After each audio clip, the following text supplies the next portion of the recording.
엔비디아가 멈췄습니다. 세계 AI 반도체 시장의 90%를 장악한 회사가 단 하나의 부품 때문에 납기를 맞추지 못할 뻔했습니다. H백, B200 전 세계 AI 기업들이 천문학적인 돈을 줘가며 줄을 선 그 칩 안에 엔비디아가 스스로 만들 수 없는 것이 들어있었습니다. HBM 고대 역폭 메모리, 그것을 만드는 나라는 오직 하나였습니다. 대한민국. 2026년 한국 반도체 수출이 169% 폭증했습니다. 371억 6천만 달러, 단일 품목 월간 수출 역대 최대. 미국 AI 전쟁이 뜨거워질수록 한국이 이기는 구조, 그 충격적인 전말을 지금 공개합니다. 구독과 좋아요를 눌러주시면 한국의 위상이 널리 알려집니다. 한국 화이팅이라고 댓글을 남겨주세요.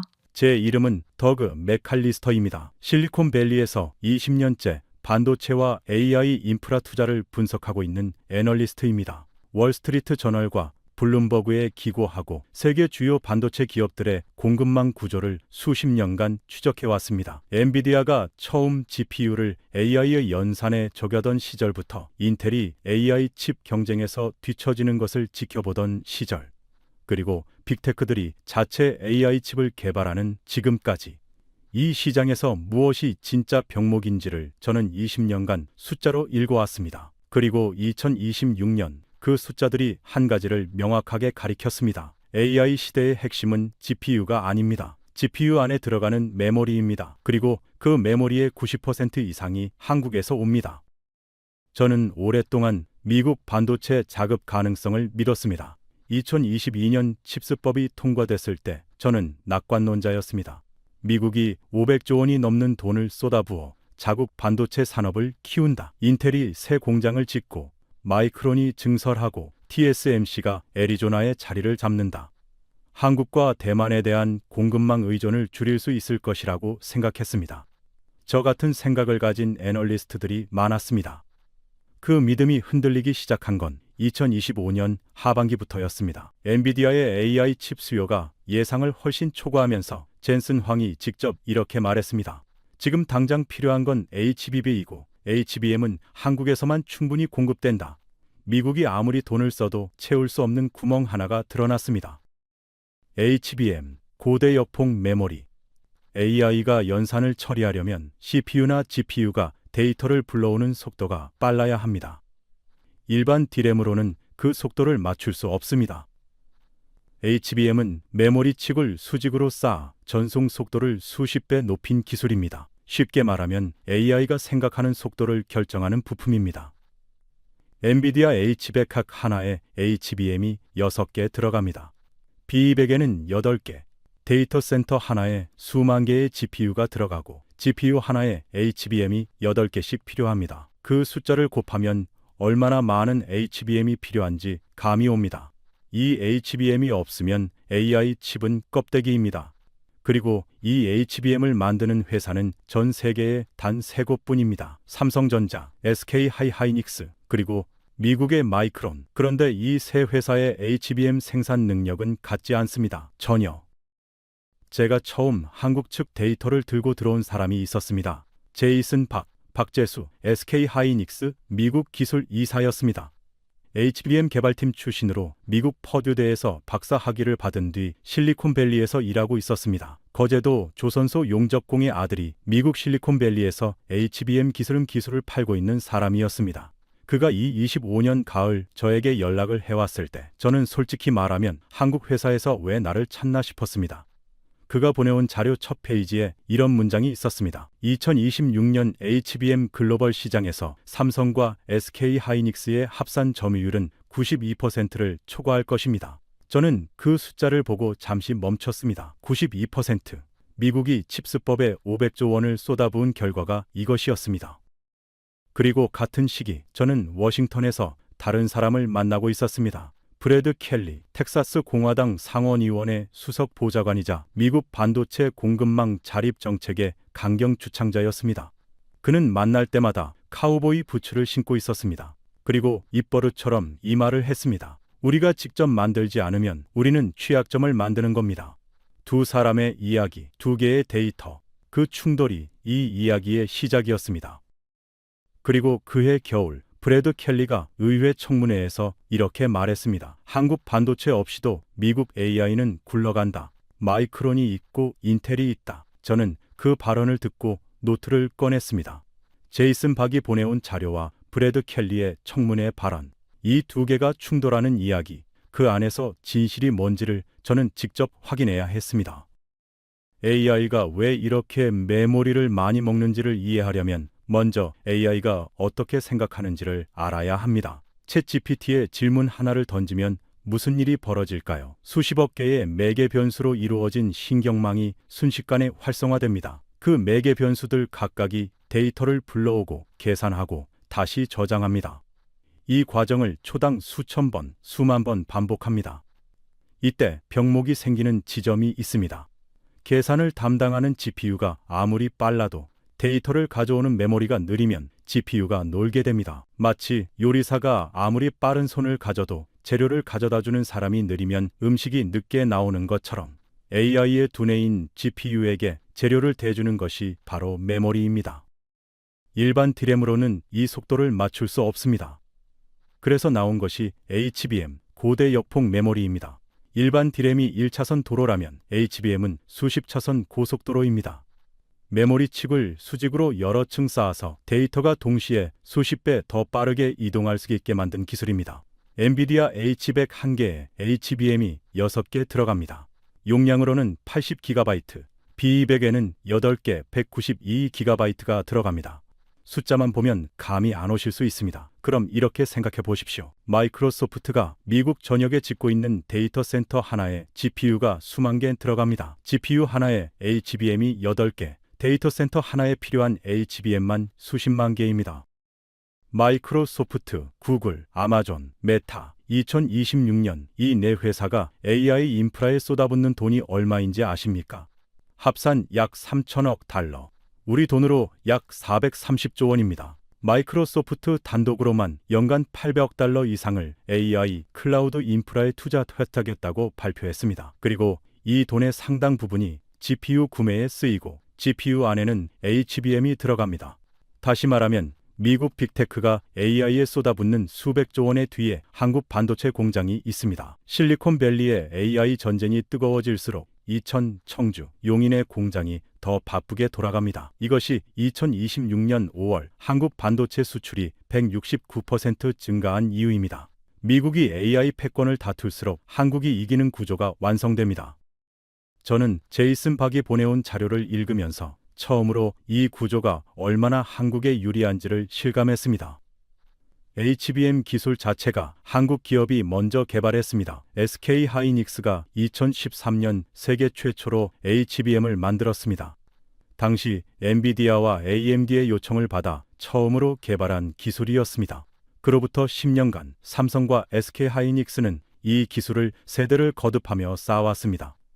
HBM1, HBM2, HBM3, HBM3 그리고 지금 HBM4를 향해 가고 있습니다. 각 세대마다 속도와 용량이 2배 이상 뛰었습니다. 그 10년의 축적이 지금 시장 점유율로 나타나고 있습니다. SK 하이닉스 약 50%, 삼성전자 약 40%. 두 회사를 합치면 전 세계 HBM의 90% 이상이 한국에서 나옵니다. 세계 1위와 2위를 한 나라가 동시에 보유하고 있습니다. 그렇다면 미국의 마이크론은 어디 있습니까? 마이크론은 2024년부터 HBM 양산을 시작했습니다. 출발은 늦었지만 빠르게 추격하고 있다는 평가를 받습니다. 미국 정부도 마이크로에 수십억 달러의 보조금을 지원하고 있습니다. 그런데 시장에서 마이크로의 HBM 점유율은 아직 한 자리 숫자입니다. 3%에서 4% 수준. 엔비디아가 마이크론 HBM만으로 H100을 공급할 수 없습니다. 물량이 안 됩니다. 마이크론이 생산 능력을 늘리려면 시간이 필요하고 그 시간 동안 AI 수요는 지금도 폭발하고 있습니다. 엔비디아 젠슨 황이 공개적으로 말했습니다. HBM 공급이 GPU 생산의 병목이다. 그 병목을 틀어지고 있는 나라가 대한민국입니다. 저는 이 구조를 하나의 방정식으로 정리했습니다. 미국의 AI 투자가 늘어나면 엔비디아 GPU 수요가 늘어납니다. 그리고 GPU 안에 들어가는 HBM 수요가 함께 늘어나고 결국 한국 반도체 수출이 증가하는 구조입니다.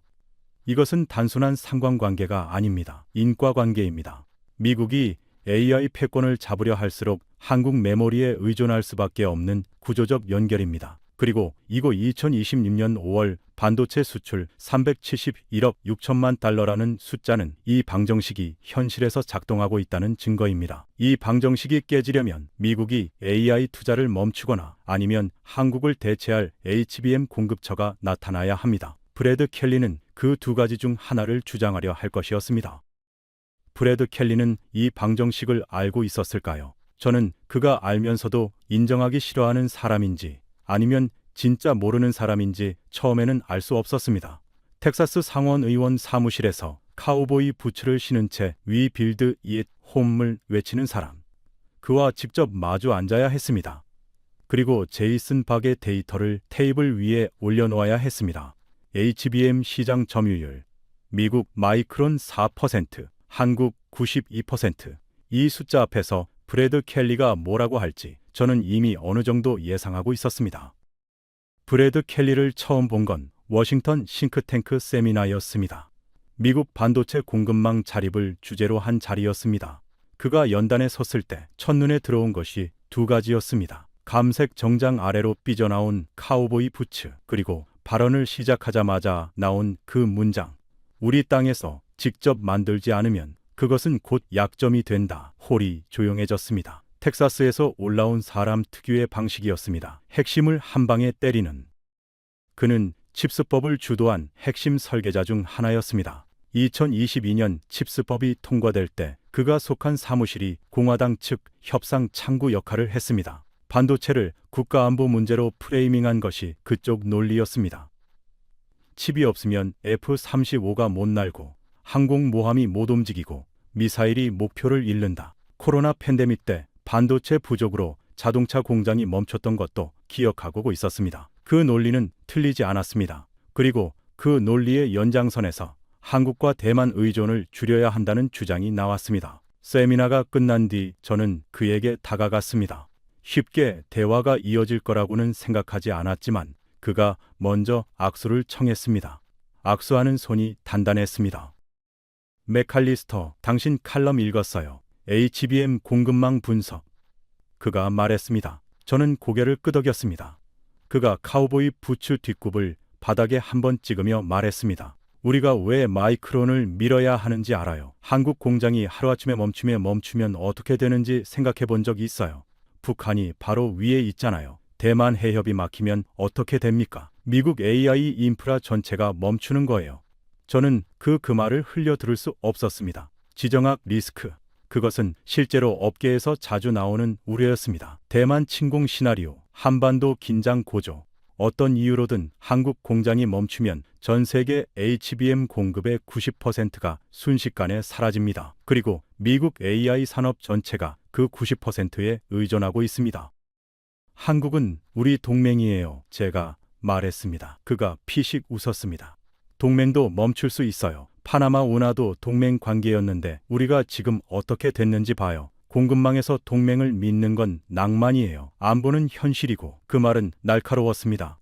그리고 솔직히 말하면 저도 그 논리를 완전히 부정하기 어려웠습니다. 공급망 리스크는 실제로 존재합니다. 2022년 러시아가 유럽의 가스를 끊었을 때 유럽 전체가 흔들렸습니다. 저는 반박하기 전에 먼저 노트를 꺼냈습니다. 이 사람이 어떤 논리로 움직이는지를 먼저 이해해야 했습니다. 브래드 켈리가 이야기를 이어갔습니다. 마이크론이 있습니다.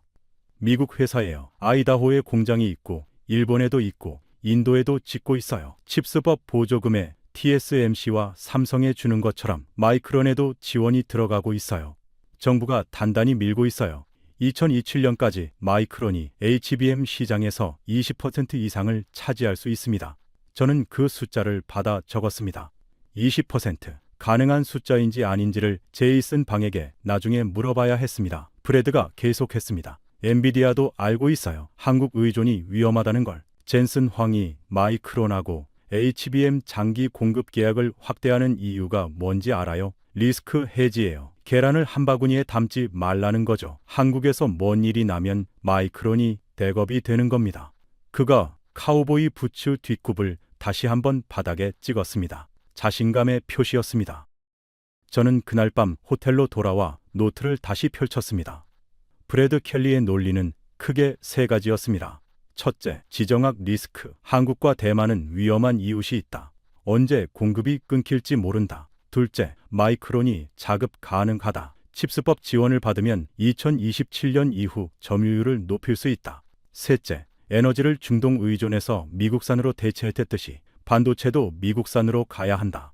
셰일가스 혁명처럼 반도체에서도 미국이 독립해야 한다. 세 논리 모두 완전히 틀린 게 아니었습니다. 그래서 더 까다로웠습니다. 반박하려면 단순히 맞다 틀리다가 아니라 숫자로 정면 돌파해야 했습니다. 그런데 브래드 켈리가 언급하지 않은 것이 있었습니다. 기술입니다. HBM이 마이크론이 원한다고 갑자기 만들어질 수 있는 것인지, 점유율을 높인다는 말과 한국 수준의 기술력에 도달한다는 말은 다릅니다. 마이크론이 HBM3를 만들 수 있어도 SK 하이닉스가 이미 HBM4로 가고 있다면 그 격차는 줄어드는 것이 아닙니다. 그리고 그 차이가 어마어마하다는 것을 제이슨 박은 데이터로 보여줄 준비가 되어 있었습니다. 브래드 켈리와의 두 번째 만남은 제이슨 박이 같이 앉은 자리에서 이루어졌습니다. 두 번째 만남은 실리콘밸리 펠로엘토의 컨퍼런스 룸이었습니다. 제이슨 박이 처음으로 브래드 켈리와 같은 테이블에 앉았습니다. 제이슨은 노트북을 펼치고 자료를 준비했습니다. 데이터가 촘촘하게 들어있는 슬라이드 25장이었습니다. 브래드는 카우보이 부츠를 신은 발을 테이블 밑에 대서 꼬며 앉아 있었습니다. 여유로운 자세였습니다. 저는 두 사람 사이에 앉아 중재자 역할을 했습니다. 아니, 정확히는 심판이었습니다. 브래드가 먼저 포문을 열었습니다. 박 이사, 저는 마이크론이 2027년까지 HBM 시장의 20%를 가져갈 수 있다고 봐요. 칩스법 지원도 받고 있고 투자도 늘리고 있습니다. 한국이 영원히 1위를 유지한다는 보장이 있습니까? 기술 시장에서 영원한 1위는 없어요. 제이슨이 고개를 끄덕였습니다. 맞습니다. 마이크론이 HBM 양산을 시작했고 성장하고 있습니다. 그 점은 인정합니다. 브랜드가 만족스러운 표정을 지었습니다. 제이슨이 계속했습니다. 그런데 켈리 보좌관님, 한 가지 질문을 드려도 됩니까? 오늘 엔비디아 블랙을 B200 GPU를 만드는 데 필요한 HBM3의 전 세계 공급이 얼마나 됩니까? 브래드가 잠시 멈췄습니다. 제이슨이 화면에 자료를 띄웠습니다. HBM3 전 세계 생산의 약 53%가 SK 하이닉스에서 나옵니다. 삼성이 37%, 마이크론이 10% 미만입니다. 2026년 현재 기준입니다. 브래드가 팔짱을 끼는 동작을 멈췄습니다. 마이크론이 10%라는 건 시작 단계라서 그렇습니다. 투자를 확대하면 달라집니다. 브래드가 말했습니다. 제이슨이 고개를 끄덕였습니다. 맞습니다. 투자를 늘리면 생산량은 늘 수 있습니다. 그런데 켈리 보좌관님, 마이크론이 HBM3를 더 많이 만든다고 해서 문제가 해결됩니까? 오늘 엔비디아가 필요로 하는 것은 HBM3입니다. 그리고 6개월 후에는 HBM4가 됩니다. 브래드가 눈썹을 올렸습니다. 제이슨이 다음 슬라이드를 넘겼습니다. SK 하이닉스는 이미 HBM4 고객 납품을 시작했습니다. 삼성도 HBM4 양산 진입 단계입니다.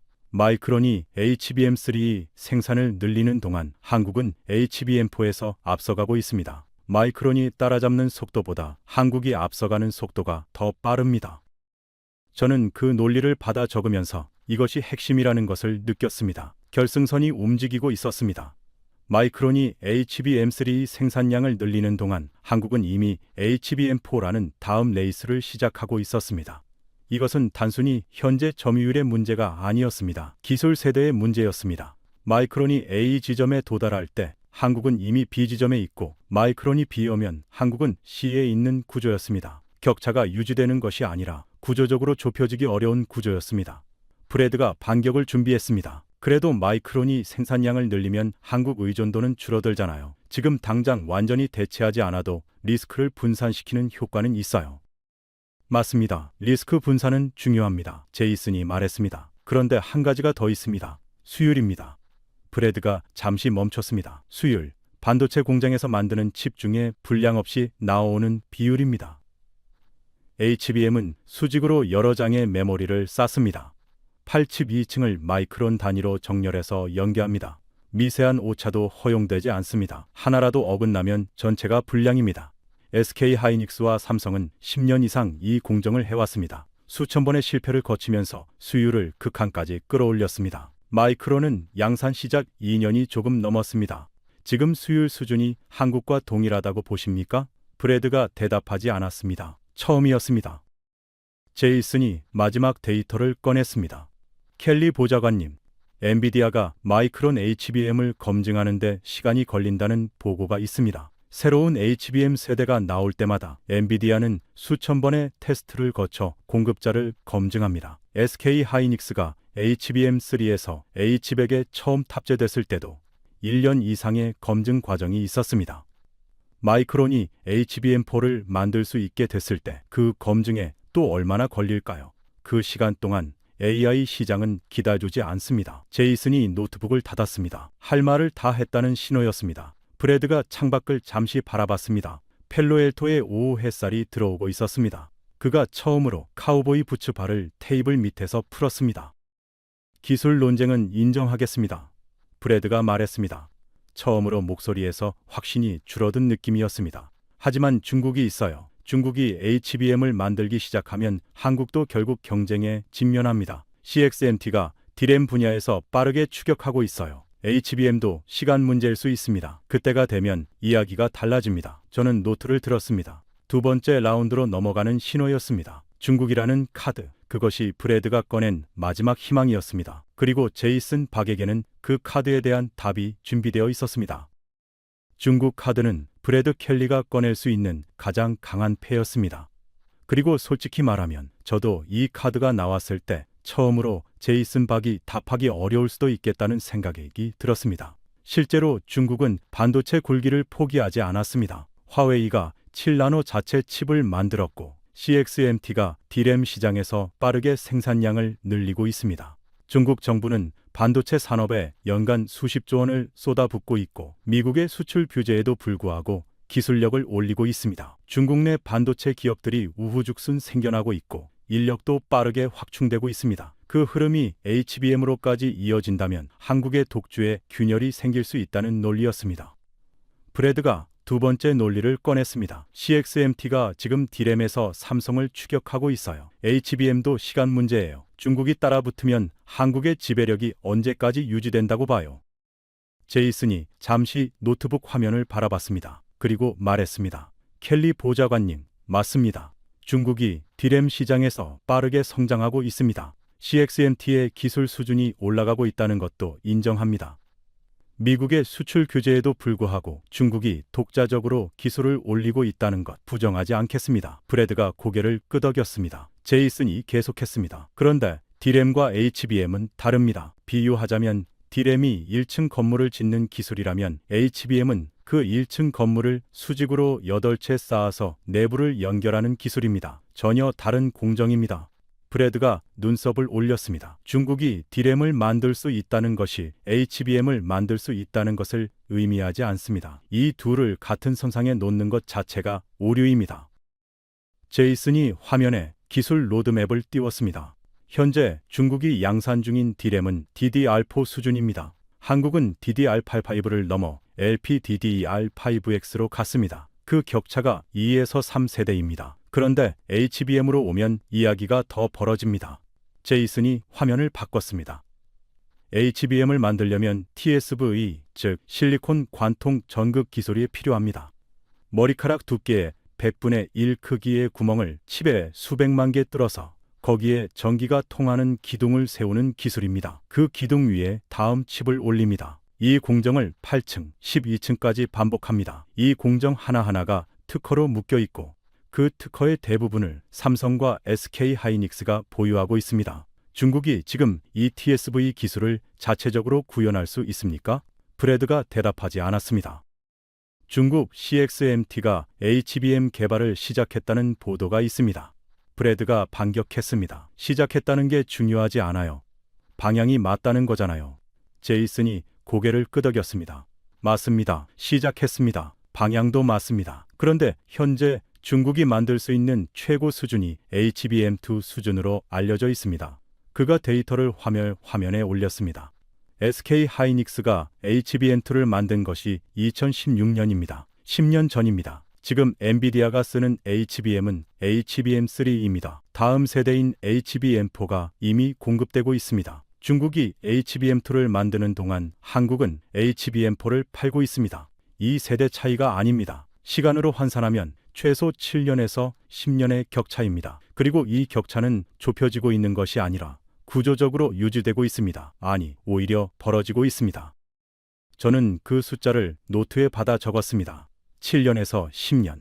이것이 단순한 기술 격차가 아니라는 것을 저는 알았습니다. 7년이라는 시간은 그 안에 축적된 수만 번의 시행착오, 수천 명의 엔지니어, 수십조 원의 투자를 의미합니다. 이 격차는 돈을 쏟아붓는다고 단기간에 따라잡히는 것이 아닙니다. 중국이 지금부터 연 100조 원씩 HBM에 투자해도 수율을 올리는 경험은 시간 없이 살 수 없습니다. 그리고 한국은 그 7년을 멈추지 않고 달리고 있습니다. 중국이 HBM3에 도달할 무렵 한국은 이미 HBM5를 향해 가고 있을 겁니다. 브래드가 마지막으로 한 가지를 물었습니다. 그래도 미국이 중국의 수출 규제를 풀거나 기술을 이전하면 달라지지 않나요? 제이슨이 잠시 멈추더니 말했습니다. 켈리 보좌관님, 그건 미국 정부 정책의 문제입니다. 중국의 기술을 이전하느냐 마느냐는 한국이 결정한 것이 아니라 미국 정부가 결정하는 것이잖아요. 그 결정을 내리는 분이 바로 보좌관님 같은 분들이시잖아요. 회의실에 잠시 침묵이 일었습니다. 저는 그 순간이 재미있었습니다. 브래드가 꺼낸 논리를 브래드 자신이 해결해야 하는 상황으로 바꿔놓은 것이었습니다. 만약 미국이 중국 반도체 제재를 풀면 미국의 AI 산업 보호가 무너집니다. 제재를 유지하면 중국이 한국을 따라잡기 어렵습니다. 어느 쪽이든 한국이 유리한 구조였습니다. 제이슨이 만들어 놓은 함정이었습니다. 브래드가 스스로 걸어 들어간 브래드가 팔짱을 끼며 말했습니다. AI 거품 얘기를 해봅시다. AI 붐이 꺼지면 어떻게 됩니까? 그 경우에는 한국 수출값만 아닙니까? 저는 그 발언을 듣고 노트를 들었습니다. 브래드 켈리가 기술 논리를 포기하고 시장 논리로 전환하고 있었습니다. 마이크론 카드도 막혔고 중국 카드도 막혔습니다. 이제 AI 버블이라는 마지막 카드가 남아 있었습니다. 이것이 세 번째이자 마지막 라운드의 시작이었습니다. 그리고 이 라운드에서 브래드 켈리가 마지막으로 꺼낼 카드를 저는 사실 가장 두려워했습니다. 왜냐하면 그것이 감정정적인 논리였기 때문입니다. AI 거품, 투자 과잉, 수요 소멸. 이것이 현실이 되는 순간 한국의 수출 폭증은 한순간에 공급 과잉이 됩니다. 그것이 브래드의 마지막 무기였습니다. 브래드가 카우보이 붓을 뒷굽을 한번 바닥에 찍었습니다. 두 번의 라운드에서 기술 논리와 중국 카드가 모두 막혔지만 그에게는 아직 마지막 패가 있었습니다. 맥칼리스터, 2000년 닷컴 버블 기억하죠? 인터넷이 세상을 바꾼다고 난리였다가 한순간에 꺼졌잖아요. 시스코, 인텔, 선 마이크로 시스템즈. 그때 다 망했어요. AI도 같아요. 지금 빅테크들이 AI에 돈을 쏟아붓고 있지만 수익이 안 나오면 투자가 멈춥니다. 그때 HBM 수요도 같이 꺼집니다. 한국 반도체 수출이 169% 올랐다가 한순간에 반토막 날 수 있어요. 그 논리는 힘이 있었습니다. 2000년 닷컴 버블 때 인텔, 마이크론이 얼마나 고꾸라졌는지 저는 알고 있었습니다. 그리고 삼성도 그 시기를 힘들게 버텼습니다. 제이슨이 고개를 끄덕였습니다. 맞습니다. AI 거품 논쟁은 실제로 업계에서도 있습니다. 그 우려가 완전히 근거 없는 것은 아닙니다. 저도 이 업계에서 20년 넘게 일하면서 과장된 기대가 무너지는 것을 여러 번 봤습니다. 브래드가 이번엔 미소를 지었습니다. 처음으로 제이슨에게서 완전한 인정을 들은 것처럼 보였습니다. 제이슨이 계속했습니다. 그런데 켈리 보좌관님, 2000년 닷컴 버블과 지금 AI 투자 사이에 결정적인 차이가 있습니다. 2000년에는 수익 모델이 없었습니다. 지금은 있습니다. 그리고 수요 주체가 다릅니다. 닷컴 버블은 소비자 기대가 주도했고 AI는 기업이 실제로 비용을 내고 쓰는 B2B 수요가 주도하고 있습니다. 브래드가 눈썹을 올렸습니다. 마이크로소프트가 코파일럿을 기업용으로 팔고 있습니다. 월 $30. 전 세계 기업 고객이 수억 명입니다. 아마존 AWS가 AI 서비스로 거두는 매출이 분기당 수백억 달러입니다. 구글이 AI 검색 광고로 올리는 수익이 전통 검색보다 높습니다. 그리고 AI는 이제 소비자 서비스를 넘어 제조, 물류, 은유, 금융으로 침투하고 있습니다. 산업 AI의 수요는 대포 단계보다 훨씬 구조적이고 지속적입니다. 제이슨이 화면에 숫자들을 띄웠습니다. 2000년 닷컴 버블 때는 트래픽은 많고 돈이 없었습니다. 지금 AI는 트래픽도 많고 돈도 있고 수익 모델도 있습니다. 이것이 거품이 아니라 구조적 전환이라는 증거입니다. 브래드가 팔짱을 끼었다가 풀었습니다. 그래도 주가가 흔들리면 투자 계획이 바뀝니다. 브래드가 재반격했습니다. 제이슨이 다음 자료를 꺼냈습니다. 맞습니다. 주가가 흔들리면 투자 심리가 바뀔 수 있습니다. 그런데 켈리 보좌관님, 2026년 빅테크들의 AI 인프라 투자 계획을 보면 줄어드는 것이 아니라 오히려 늘고 있습니다. 마이크로소프트는 연간 투자를 800억 달러 이상으로 올렸습니다. 구글은 750억 달러, 아마존은 1000억을 넘겼습니다. 메타는 600억에서 650억 달러로 상향했습니다. 이 네 회사 합산이 3000억 달러를 넘습니다. 주가가 흔들려도 투자 계획을 올리고 있다는 것은 무엇을 의미합니까? 이것이 생존 경쟁이기 때문입니다. MS가 AI를 포기하는 순간 구글이 앞서갑니다. 구글이 멈추는 순간 아마존이 치고 나옵니다. 뒤처지는 순간 끝납니다. 저는 그 숫자들을 받아 적으면서 생각했습니다. 3천억 달러, 430조 원. 이 돈이 데이터 센터로 향하고 데이터 센터에 GPU가 들어가고 GPU에 HBM이 들어갑니다. 그 연결고리가 끊어지지 않는 한 한국 반도체 수출은 구조적으로 받쳐져 있습니다. 닷컴 버블은 수익이 없었기에 무너졌습니다. AI는 수익이 있고 수요는 기업에서 산업으로 확장되고 있습니다. IEA는 2030년까지 AI 데이터 센터 전력 수요가 지금의 3배로 늘어날 것이라고 전망했습니다. 전력이 3배 필요하다는 것은 서버가 3배 늘어난다는 뜻이고 서버가 3배 늘면 HBM 수요도 3배가 됩니다. 이 구조에서 HBM 수요가 급감하려면 AI 자체가 세상에서 사라져야 합니다. 제이슨이 마지막 데이터를 꺼냈습니다. 켈리 보좌관님, 2026년 5월 한국 반도체 수출 숫자를 한번 같이 보시겠습니까? 그가 화면에 숫자를 올렸습니다. 311억 6천만 달러, 전년 대비 169.4% 증가. 1984년 이후 가장 큰 증가율. 브래드가 그 숫자를 바라봤습니다. 1984년이요? 브래드가 물었습니다. 제이슨이 고개를 끄덕였습니다. 한국 반도체 수출 통계가 시작된 이래 42년 만에 가장 큰 증가율입니다. 이 수치가 나온 원인은 AI 데이터 센터 HBM 수요입니다. 그리고 5월 한국 전체 수출도 877억 5천만 달러로 역대 최대를 기록했습니다. 3개월 연속 800억 달러를 넘었습니다. 연간으로 환산하면 1조 달러 수출이 처음으로 카시무로 가시권에 들어왔습니다. 한국이 무역을 시작한 이래 한 번도 찍어본 적 없는 숫자입니다. AI 거품이 이 숫자를 만들었다고 보십니까? 브래드가 한동안 말이 없었습니다. 5초, 10초, 처음으로 카우보이 부츠 소리가 들리지 않았습니다. 저는 그 침묵을 세고 있었습니다. 브래드 켈리가 말을 잇지 못하는 것을 저는 처음 봤습니다. 브래드가 마침내 말했습니다. 숫자는 인정합니다. 근데 나는 아직 이게 지속 가능한 구조인지 모르겠어요. 그 말은 반박이 아니었습니다. 확신을 잃은 사람의 말이었습니다. 저는 노트를 덮으며 생각했습니다. 3번의 라운드에서 마이크론도 중국도 AI 거품론도 제이슨 박의 데이터 앞에서 하나씩 무너졌습니다. 이 자리에서 브래드 켈리가 할 수 있는 반박은 더 이상 남지 않았습니다. 하지만 아직 끝나지 않았습니다. 브래드를 진짜로 흔든 것은 이 숫자들이 아니었습니다. 그것은 다음 날 아침에 일어난 일이었습니다. 다음 날 아침이었습니다. 펠로엘토 호텔 조식 자리에 제이슨이 먼저 와 있었습니다. 저는 커피를 가져와 앉으며 어제 논쟁을 복기하고 있었습니다. 마이크론도 중국도 AI 거품론도 막혔습니다. 그런데 브래드 켈리가 마지막에 한 말이 머릿속에 남아 있었습니다. 숫자는 인정한다. 그런데 지속 가능한 구조인지 모르겠다. 그 말에서 저는 브래드가 아직 완전히 설득되지 않았다는 것을 알았습니다. 논리로는 막혔지만 마음 어딘가에 저항이 남아 있었습니다. 데이터가 아닌 다른 무언가가 필요했습니다. 그때 제이슨이 핸드폰을 들여다보다가 말했습니다. 아까 켈리 보좌관한테서 문자가 왔어요.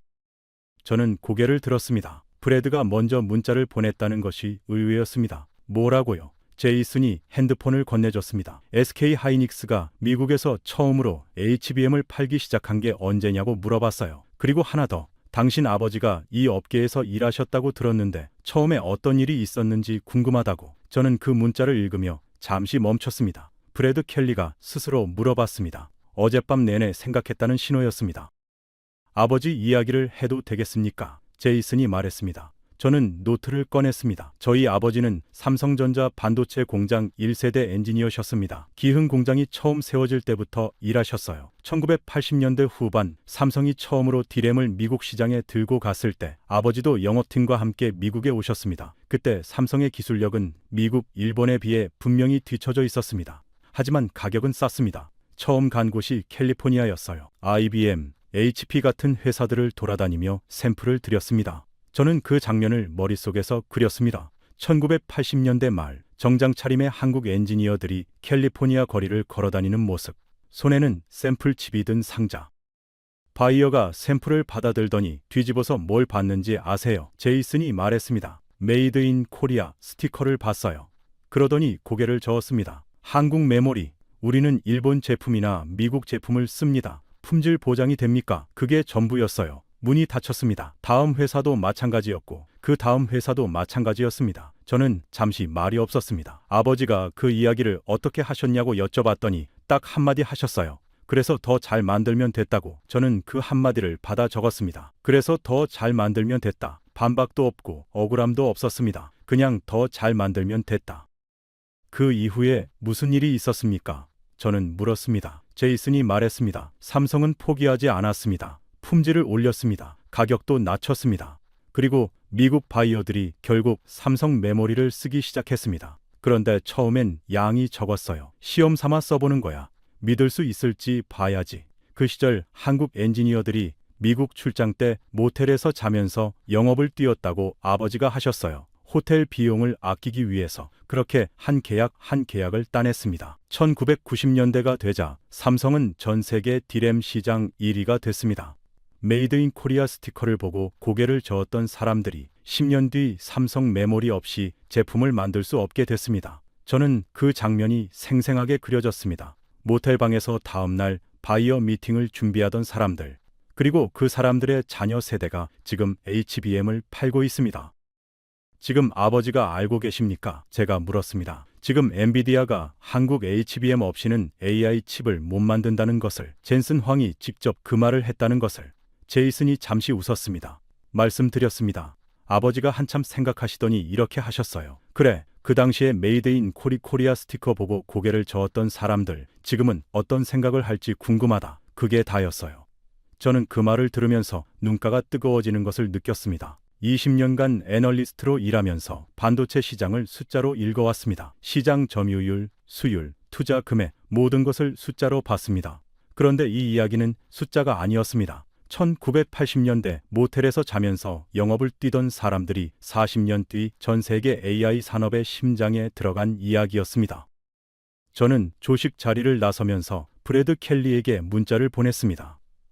오늘 아침 제이슨 박을 만났어요. 제가 전해드릴 이야기가 있습니다. 숫자 이야기가 아닙니다. 직접 만나서 할게요. 브래드가 바로 답했습니다.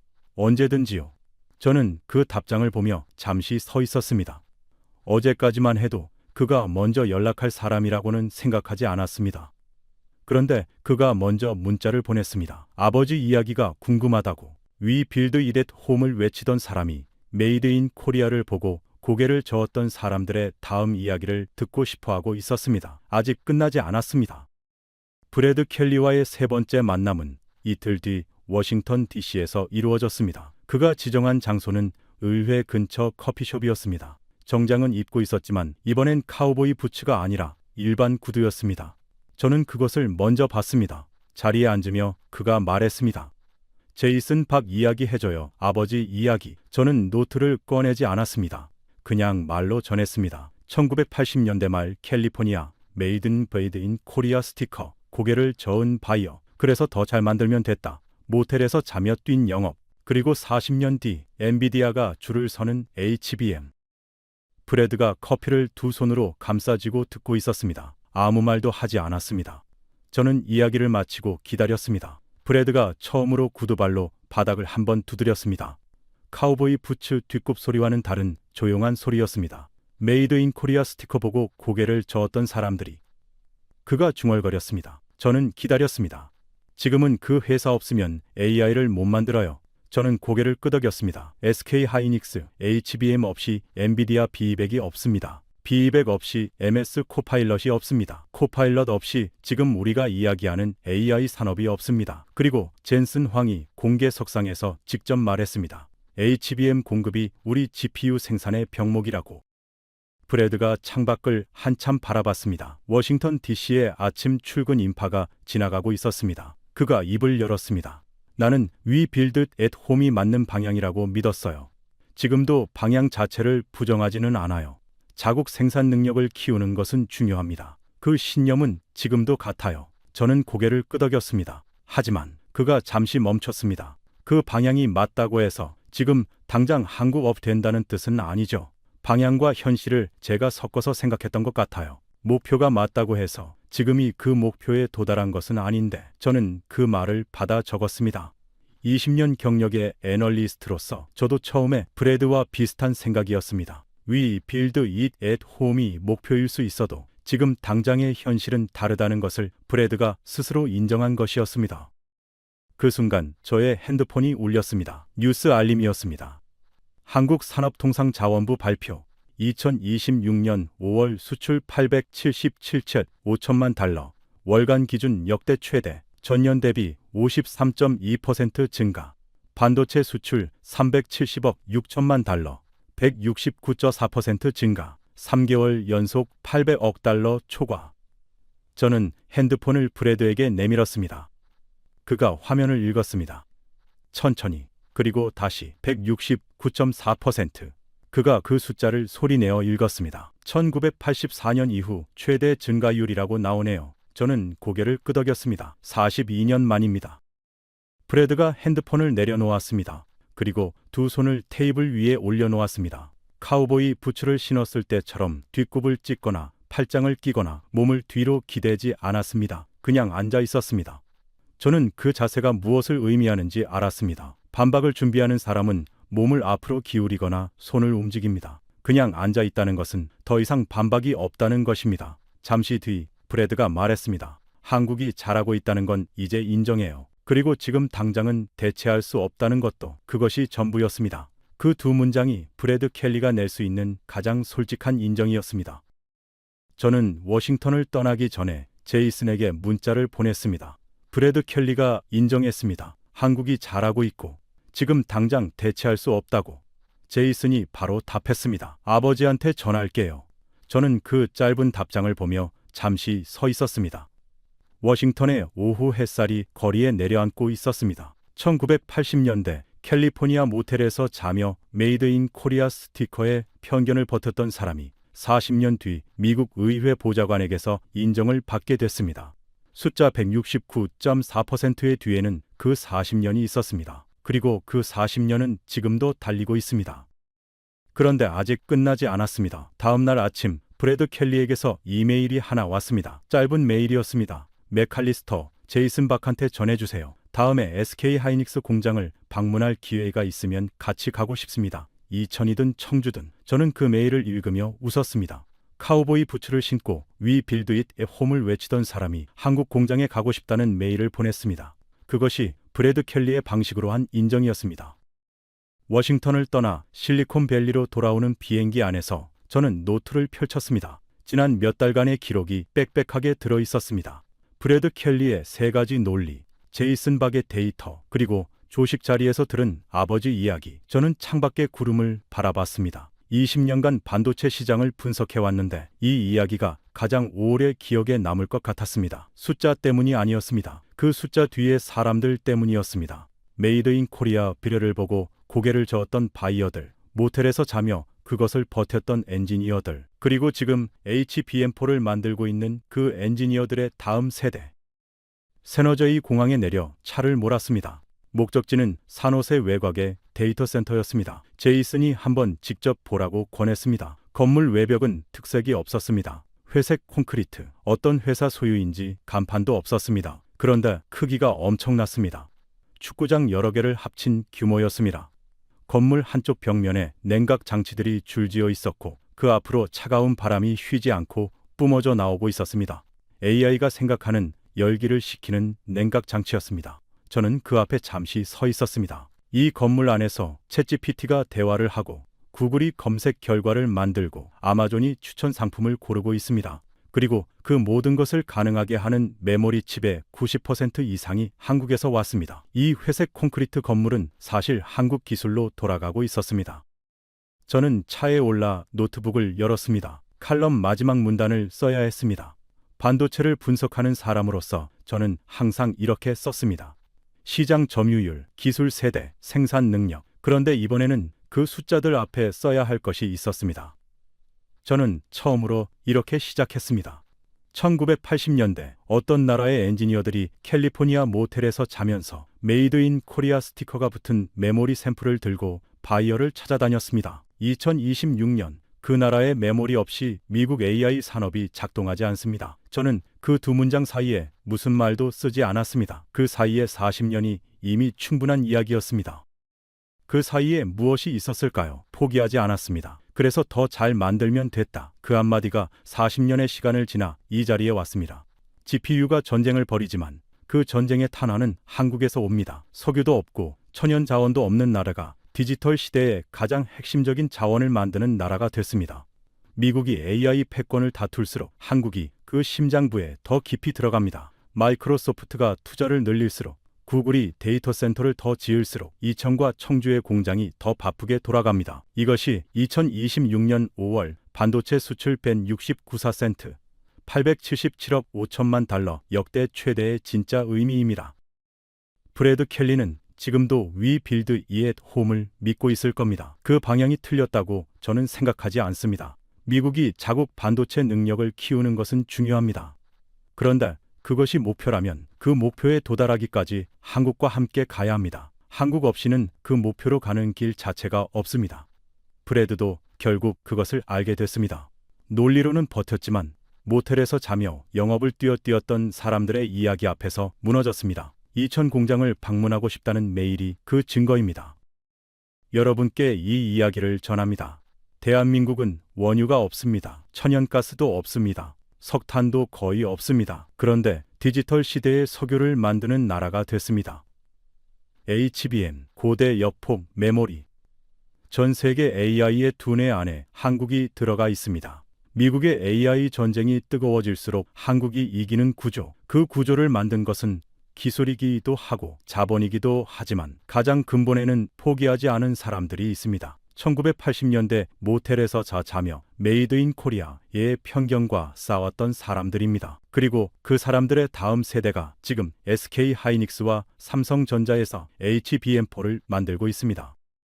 이 이야기가 마음에 닿으셨다면 주변 분들과 함께 나눠주십시오. 구독과 좋아요는 해외 감동 사연이 대한민국의 이야기를 계속 전할 수 있는 힘이 됩니다. 댓글에 대한민국 파이팅 남겨주시면 큰 힘이 됩니다. 지금 이 순간에도 이천과 청주 공장에서 HBM이 만들어지고 있습니다. 그리고 그 칩은 며칠 뒤 실리콘밸리의 데이터 센터 안으로 들어갑니다. 브래드 켈리가 방문하고 싶다고 한 그 공장에서 GPU가 전쟁을 벌이지만 그 전쟁의 탄환은 한국에서 옵니다. 지금까지 감동 라이프였습니다. 감사합니다.